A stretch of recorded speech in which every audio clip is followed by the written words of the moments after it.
Alrighty, guys. Guess what? Oh, it's about that time to get her out. Now, I decided to drop the pan to drain the fluid. Guys, this thing was, oh my God, compared to the new stuff, I forgot that these are fairly easy, guys. The drive shaft just come off. And look, I didn't have to remove no motor mount to get the starter out. Look, the starter can just hang right there, just sit right there. You know why?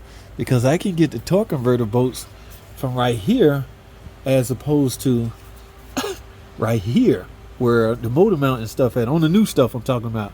Anything equipped with the 8 HP transmission. Yeah, those torque converter bolts are a pain in the butt. This is a straight shot straight through here with your extension and your 13mm. Of course, get the crank sensor out. Remember the crank sensor reading the flex plate, maybe, or the engine. I'm not sure. This is a 3.5. Now, like I say, this transmission simply ran its course. Okay, 320,000 miles. Looky. Yeah, you know what's crazy? Like I say, he been getting his service done, and it wasn't too long till he did this service. You know what that mean? Oh, I didn't see all this. This is all. Yeah, this is all clutch debris. Look at all this. I didn't see all this. Yeah. Well, like I say, it wasn't that long ago before he got it serviced. What I mean by service is the filter and the fluid. Here's this filter right here. That's why it's imperative. It's a must that you replace this filter. All you guys out there doing damn draining refills, you're doing yourself a disservice. This is the boy right here. Because remember, a transmission is going to do what it's going to do. Inside that torque converter is clutch material that will eventually wear. As it wears, that debris will make it into fluid distribution. From there, it will try to get filtered. See how black that is now? That's from the filter doing its job. Don't just call this a bad filter. Some parts actually do their job and become worn out in the process of doing their job.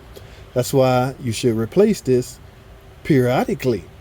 Yeah, I think the book calls for every 30,000 miles or 60,000 miles on a nag, I think.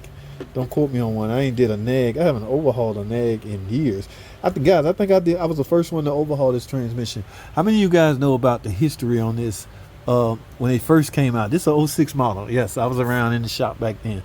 Look, guys, I don't know if you can see that AC drain tube up there. Well, it was poor engineering, or the engineers didn't put a lot of thought into it.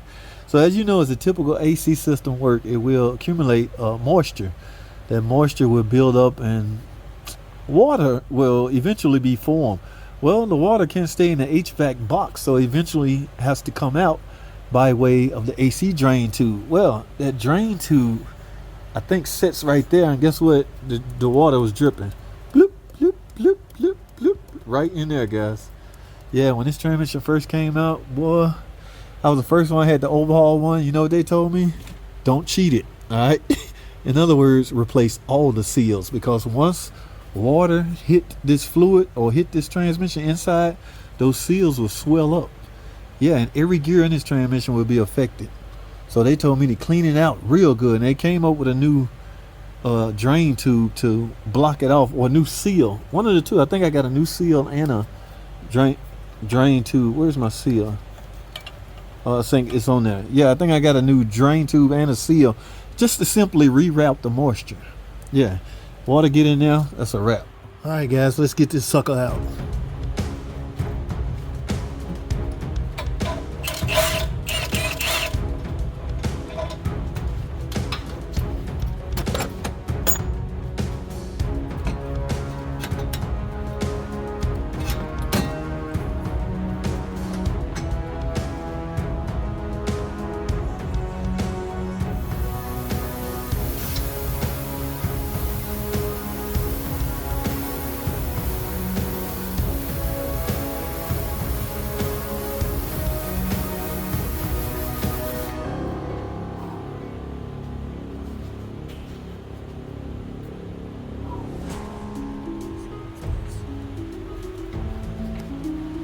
All right, guys. Whew, almost had a blooper reel. I almost lost this one, guys.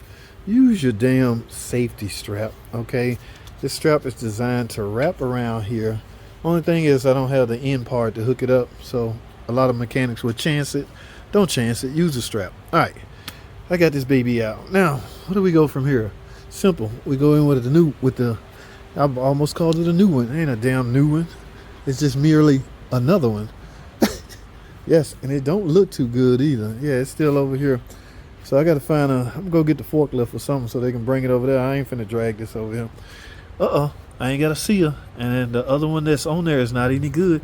Remember I pointed this out yesterday? Yeah. And I also don't have a filter and fluid. Yeah, they got to give me, if they want me to reseal it, they might just give me 4 quarts of fluid. I don't know how much fluid it need. See, here's what these companies used to do. It used to be mandatory that you replace the fluid and the filter. So the warranty, you won't void the warranty. I got no additional parts. It's the only part I got. So I'm going to go up there and see if I can get a filter, fluid, and a gasket. It's a nag 1, remember. Yeah, so the condition of that torque converter, I have no freaking idea. Now this did, however, come out of a 2006 model Chrysler 300. Yeah, so that's all the warranty you get. I'm sure the customer aware. All right, guys, we'll finish this up tomorrow. It's 6 o'clock. I'm out of here, man. That's all I have. I think appreciate y'all tuning in to these videos, man. I gotta go.